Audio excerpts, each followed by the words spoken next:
A state of emergency has been declared now in Dallas County. It's now the rainiest 24 hours in this area in the past 90 years. They've been able to restore hundreds of thousands of people with power, and they're still continuing in those efforts. Now, the key word is access and equitable access, getting those vaccines available to all communities. It appears that we have lost that signal, but that was Governor Ron DeSantis and President Biden that was speaking right there. He talked about getting a first-hand look at the damage in the aftermath of Ian. And breaking news right now out of Philly of a building collapse. We're going to take you to the scene right now. Chopper footage of this building collapse. As you can see, there are multiple firefighters on the scene assessing the situation. What does it mean to be American? The right to life, liberty, and pursuit of happiness. But for African Americans, that journey to freedom came with struggles. We put off those doctor visits. We say, we'll go another time, we'll go later. But it really could be a matter of life or death in some cases, as we saw for Tony. So like she said, don't be afraid to get uncomfortable. Tell us, how do we navigate social media without compromising our mental health? Because it really can be a challenge. I was born deaf-blind in a world that's mostly designed for people who can see and hear. And I had to keep asking myself, what else can I do to make my world more accessible? That question ignited the journey that led Haben Girma to become the first deaf-blind person to graduate Harvard Law School. Very few people know about deaf-blindness. So it was a struggle to figure out, how do I do mathematics? How do I participate in rock climbing? And I had to figure it out. I had to be a pioneer. Her pioneering spirit motivated Haben to create her own communication system using Braille technology. But her mission is for society to remove barriers instead of putting the burden on disabled people to fight for more accessibility.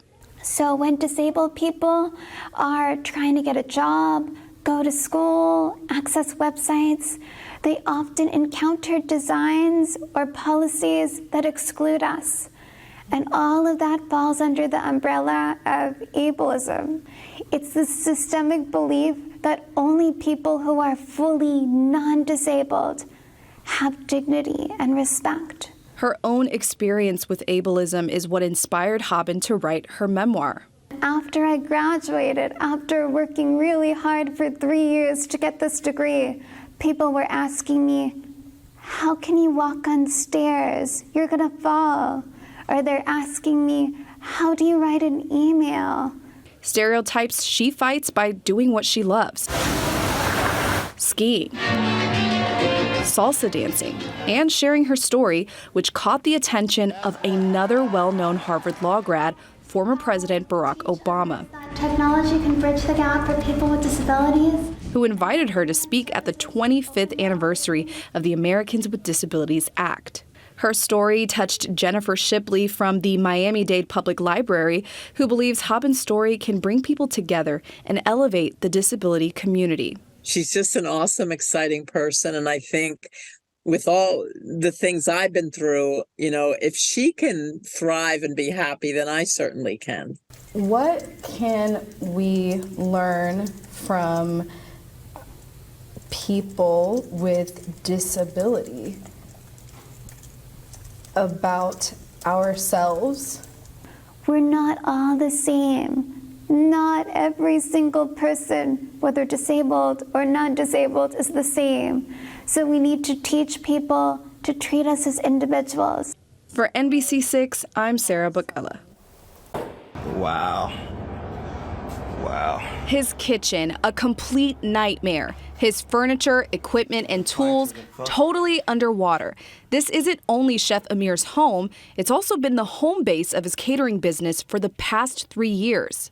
I'm like, this is not happening. This is crazy. Like, I have all, like, you know, I have equipment, I have a catering company, but I still have a lot of equipment here at my home. And I'm like, all this stuff is like, it's gonna be destroyed. And within just hours, that's exactly what happened. Look at my backyard, look at my boots. Like, water's in my feet and just keep coming in. I'm like, so I'm trying to move certain things up and, you know, to save certain things. But we gotta get out of here because I don't know when when the rain's gonna stop. The rain didn't stop. He had moments to escape. This is what we have to do. This is what we have to do. We barely made it out, like the skin of our teeth, we barely made it out. They made it, but everything that's important to him and his business wound up under 3 feet of water. And now it's all about rebuilding. The damage is about $30,000 just for my equipment, but I'm only getting covered for like 10. Now, Chef Amir is receiving support from the community and even opened up a GoFundMe. He says every dollar helps. He's a cool, calm, collected guy, but what hurt most was having to turn down his clients. And I couldn't cook for them because it was literally the next day they asked me, oh, are you available? It was Wednesday, are you available Friday? I'm like, bro, I'm homeless. I'm homeless right now. For NBC6, I'm Sarah Bekele. Every artifact on display illustrates the journey of Black citizenship in the age of Jim Crow, a time that historian and author Dr. Marvin Dunn says he remembers all too well. I lived that life. I'm old enough to have had to sit on the back of the bus. I'm old enough to have had to drink from colored water fountains. The thing about Jim Crow, that whole era, is that it was designed to make you feel bad about yourself. It was also designed to get in the way of the Black vote, taking away from that burst of civic energy after the 15th Amendment was passed. We had empowerment as of 1947, 1948, when Blacks could join the Democratic Party and really become a part of the power structure of the South. That's when Jim Crow came under great, great stress. It's something curator Lily Wong made sure to capture in this exhibit. I mean, there's a statistic in the exhibit that's, something like 90% of Black Americans in Mississippi had registered to vote. And then once Jim Crow gets put in place, that number plummets to like 6% or something really astounding. And that fight continues today. Just last year, Florida's election laws underwent a controversial reconstruction. We think about like sit-ins and petitions, and we think the civil rights era, the 1960s. But this is the 1860s, the 1870s, and they're taking a lot of these same steps. So the idea was to bring this story to the nation. The exhibit is an important reminder of what that journey to citizenship and all that comes with it looks like for African Americans. Well, exhibits like this show how blatant it was, how widespread it was, how painful it was, how graphic it was. This is for everyone to better understand who we have been, how we got to where we are today. Because Black history is American history. The exhibit is free to the public for its remaining run through mid-February at the History Miami Museum. For NBC6, I'm Sarah Bekele. The beats and drums bringing to life all the vibrant sounds of Africa.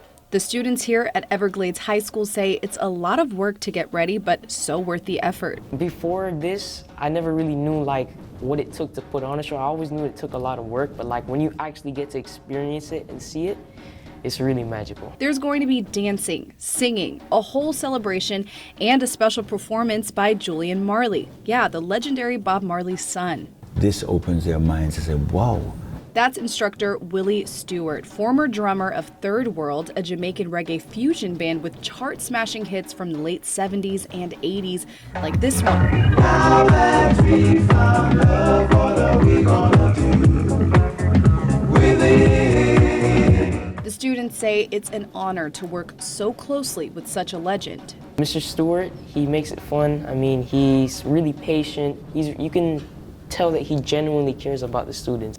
And they're learning more than just how to make music. Discipline, how to be able to come on time, how to be able to support yourself, how to be able to communicate through your music, and how to move as a group. These students from all different grades and different levels are learning sounds from all over the world.